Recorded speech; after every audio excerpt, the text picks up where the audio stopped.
Boy Kayak, no, si Jimmy Catarata, ay isyuhan nato ni Chioco's order kag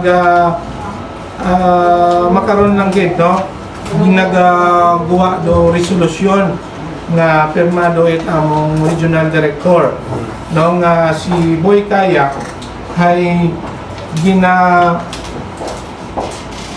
ginapamultahan it 3,000 pesos for driving without a valid driver's license. No, kag ginapamultahan man it 2,000 pesos for reckless driving.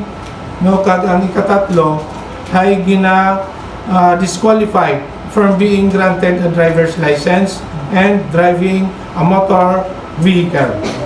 Sugod hambalon, ginabawal imaw nga mag-drive in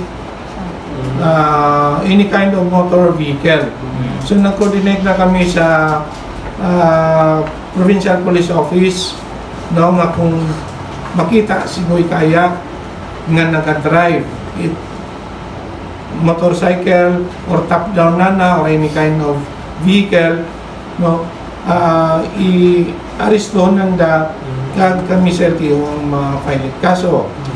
No, kung makita man sa nga mga vlogs nga nag-drive motorcycle or top-down or any kind of motor vehicle, ay pwede naman namon ma-file ni kaso gamit na ebidensya doon ng mga videos. Okay. Paano kung di makabayad penalty?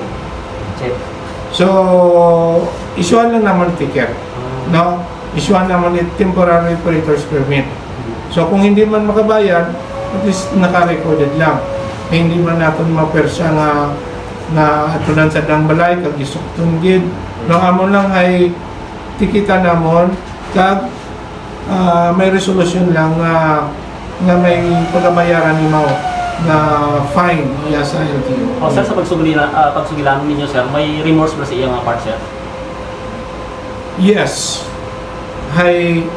Just yesterday, no, nagtawag ka ko, no, bisan ako gani, tao man lang kita nga naluoy man, kaya na nga may source of income na ay naglibo dito isda. No, dati abi ay tour guide sa Boracay, no, nagakayak, nagapang picture, pero pag uli na nasa San Isidro Ibahay, naglibo din mga isda, and then part-time job na pag vlogs. Ay according ka na kung amatay nakakakuha man mga gaabot man 10,000 to 15,000 do monthly na sa mga vlogs na.